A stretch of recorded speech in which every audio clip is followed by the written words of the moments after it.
আসসালামু আলাইকুম। আমি জায়েদ হোসেন নোবেল। আজকে আমরা আমাদের এই ভিডিওতে দেখব কিভাবে খুব সহজ উপায়ে একটা রোবটিক কার বা রোবটিক ভেহিকল কিভাবে ডিজাইন করতে হয় বা কিভাবে তৈরি করতে হয়। সো সেটার জন্য আমরা আপনারা ইতিমধ্যেই জানেন যে আমাদের চট্টগ্রাম রিসার্চ ল্যাব বা চট্টগ্রাম রিসার্চ ল্যাব বাংলাদেশ থেকে আমরা একটা রোবটিক কিট বাজারে এনেছি, যেটা যে আমাদের স্টুডেন্টের জন্য এই কিটটা ডিজাইন করা হয়েছে খুব সহজভাবে। সো সেই রোবটিক কিটের বেশ কিছু ডিভাইস আজকে আমি ব্যবহার করে কিভাবে খুব সহজভাবে একটা রোবটকে ডিজাইন করতে হয় বা একটা রোবট তৈরি করতে হয় সেটা আমি দেখাবো।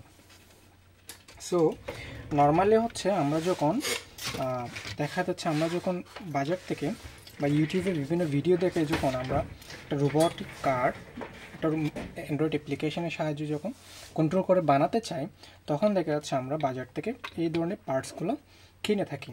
এবং যদি দেখা যাচ্ছে আমরা মোবাইলের মাধ্যমে যদি সেই রোবটকে কন্ট্রোল করতে চাই,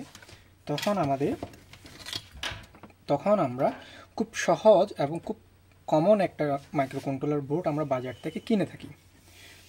সো এটা অলমোস্ট আমরা সবাই জানি, যারা কাজ করে বা যারা বিগিনার সবাই এটার সাথে পরিচিত। সো এই যে বোর্ডটা আমরা দেখতে পাচ্ছি, এটা Arduino Uno board, micro controller board. So এই বোর্ডটা যে নর্মালি এখন বাংলাদেশে যে 900 থেকে 1100 টাকার মধ্যে পাওয়া যায় যতটুকু জানি।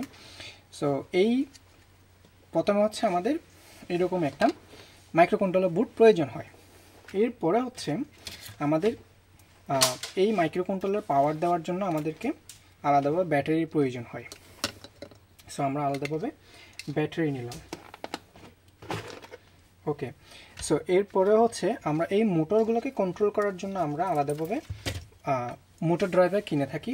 এটা বেসিক্যালি আমাদের L298N একটা সিরিজের মোটর ড্রাইভার। এটা চাইনিজ ভার্সন, একটু ডিফারেন্ট আছে।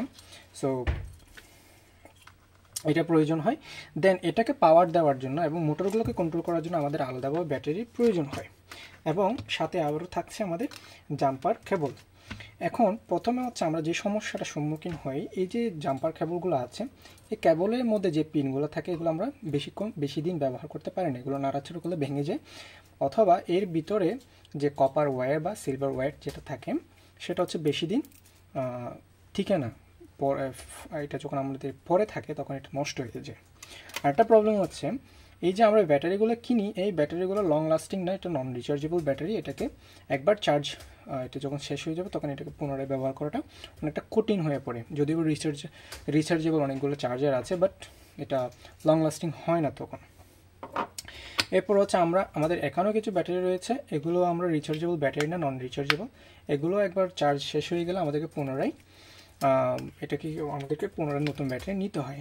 এরপর আরেকটা প্রবলেম আমাদের এই যে তারের যে সংযোগ যেটা আছে, এটার জন্য আমাদেরকে তারের সংযোগের জন্য আমাদেরকে তার ব্যবহার করতে হচ্ছে, যেটা আমাদের জন্য অনেকটা কঠিন। এবং কোনটা পজিটিভ কোনটা নেগেটিভ ওয়্যার সেটাও আমাদেরকে যাচাই বাছাই করে নিতে হয় বা কোনো একটা সিম্বল দিয়ে রাখতে হয়। পর এখানে আমাদের যে মোটর ড্রাইভারের পাওয়ার কানেকশনের জন্য আলাদাভাবে পাওয়ারেরও প্রয়োজন রয়েছে। সো আমরা সব কিছু মিলিয়ে যখন একটা রোবটিক কার ডিজাইন করি, তখন দেখা যাচ্ছে আমাদের রোবটিক কারটা দেখতে অনেকটা এমন হয়। দেখা যাচ্ছে তারের অনেকগুলো প্যাচ আছে, অনেকগুলো ডিভাইস প্রয়োজন হচ্ছে, সব মিলিয়ে আমাদের যে রোবটিক কারটা হয় সেটা অনেকটা এমনটা দেখতে হয়। সো এখন আমরা যেটা করেছি, আমরা যে রোবটিক কিট বক্স যেটা দিচ্ছি সেটাতে আমাদের খুব সহজ এবং খুব সুন্দর উপায়ে কোনো রকম জটিলতা ছাড়া, কোনো রকম দেখাচ্ছে আমরা এখানে যে সমস্যাগুলো আমরা ফেস করেছি সেই সমস্যাগুলো সবগুলো সলভ করে খুব সহজভাবে কীভাবে আমরা একটা রোবটিক কার ডিজাইন করতে পারি সেটা আমরা এখন দেখব। সো সর্বপ্রথম আমরা সব কিছু রিমুভ করবো। এখানে আমরা সব কিছু আলাদা করলাম। সো আমরা প্রথমে আমাদের সেসিসটা থাকবে এবং আমাদের রোটারি হুইল থাকবে, গিয়ার মোটরস থাকবে। দেন আমাদের সহজ করার জন্য আমরা এখানে এই যে জয়স্টিক কেবলটা ইউজ করেছি, এটা আমাদের কিট বক্সের মধ্যে সাথে থাকে, এটা আলাদাভাবে সোল্ডারিং করার প্রয়োজন নেই।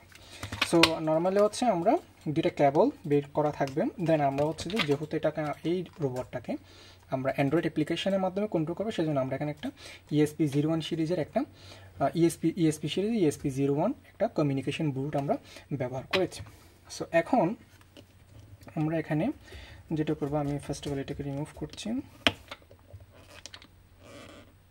ওকে, সো প্রথমে হচ্ছে যে আমরা নিব এই ধরনের একটা ডেভেলপমেন্ট বোর্ড, যেটা অনেকে যারা প্রফেশনাল যারা কাজ করেন আপনারা সহজভাবে এটাকে দেখলে বুঝতে পারবেন। এটা 4 চ্যানেল রিলে বোর্ড, বাট এটাকে আমরা ব্যবহার করছি রোবোটিক্সের ট্রেনিংয়ের জন্য। যদিও 4 চ্যানেল রিলে বোর্ড যেটা বাজারে আছে সেটার সাথে এটা অনেক ডিফারেন্স আছে। এখানে আমরা টাইপ সি ব্যবহার করেছি, খুব সহজে 5 ভোল্টের যে কোনো পাওয়ার সোর্স আমরা ব্যবহার করতে পারবো। এছাড়াও হচ্ছে আমাদের এই বোর্ড থেকে আলাদাভাবে 5 ভোল্ট আমরা নিতে পারবো আউটপুট হিসেবে। এছাড়াও আমরা যদি 5 ভোল্ট ছাড়াও যদি 7 থেকে 12 ভোল্টের যে কোনো পাওয়ার সোর্স ইনপুট হিসেবে আমরা ব্যবহার করতে পারি। আর এদিকে রয়েছে আমাদের ইনপুট, এদিকে হচ্ছে আমাদের আউটপুট, প্রত্যেকটার আমাদের এনও এনসি ইফ এলস হিসেবে আছে।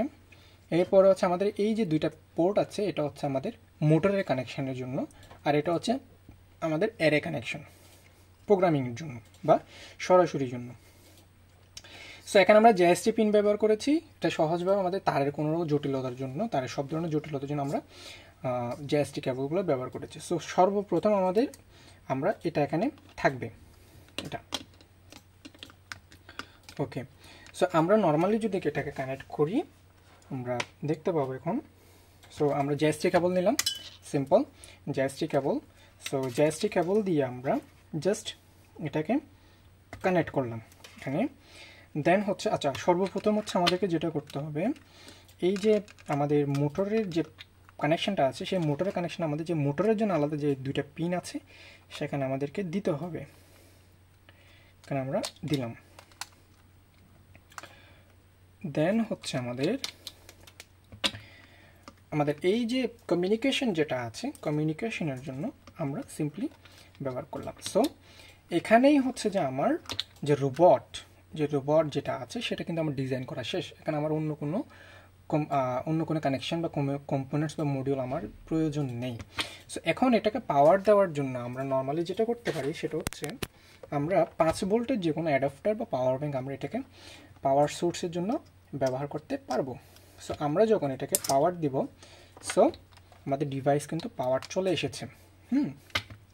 সো এখন আমরা আমাদের এই ডিভাইসকে আমাদের যে অ্যান্ড্রয়েড অ্যাপ্লিকেশন আছে, আমরা কিন্তু আমাদের যে রোবটিক অ্যাপ্লিকেশন রয়েছে, রোবটিক কিট রয়েছে, সেটার সাথেও কিন্তু আমরা রোবটিক অ্যাপ্লিকেশনও দিচ্ছি, যেটা সম্পূর্ণ ফ্রি এবং সবাই ব্যবহার করতে পারে। সো আমাদের যে অ্যান্ড্রয়েড অ্যাপ্লিকেশন আছে, আমরা সেই অ্যান্ড্রয়েড অ্যাপ্লিকেশন আসলাম, আসার পরে হচ্ছে আমাদের যে প্রসিডিওরটা আছে পার্টিসিপেন্ট, এখান থেকে আমরা লগ ইন, দেন হচ্ছে ক্যাম্পেইন থেকে beginner level, then select.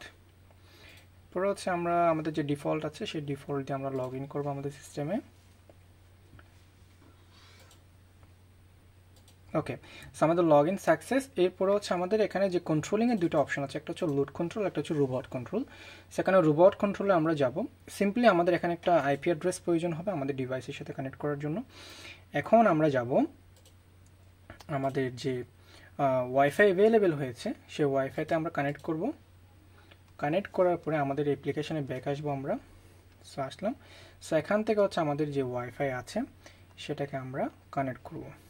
So just a moment, 192.168.4.1.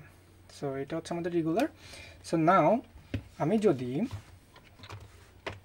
এখানে সামনে প্রেস করি, সো দেখতে পাচ্ছি আমাদের এই যে রোবটটা আছে এটা কিন্তু খুব সহজে চলছে। এটা সরাসরি হচ্ছে আমরা এখন ওয়াইফাই এর মাধ্যমে কন্ট্রোল করছি।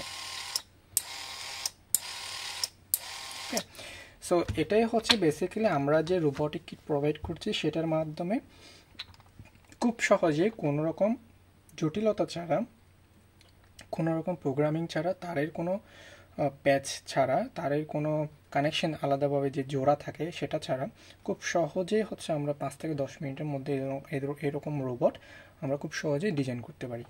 সো এটাই ছিল হচ্ছে আমাদের রোবটিক কিটের মাধ্যমে কিভাবে একটা রোবটকে খুব সহজে প্রোগ্রামিং ছাড়া এবং কোনো রকম জটিলতা ছাড়া কীভাবে ডিজাইন করতে হয় তার একটা ডেমো ভিডিও। সো ধন্যবাদ সবাইকে, আসসালামু আলাইকুম।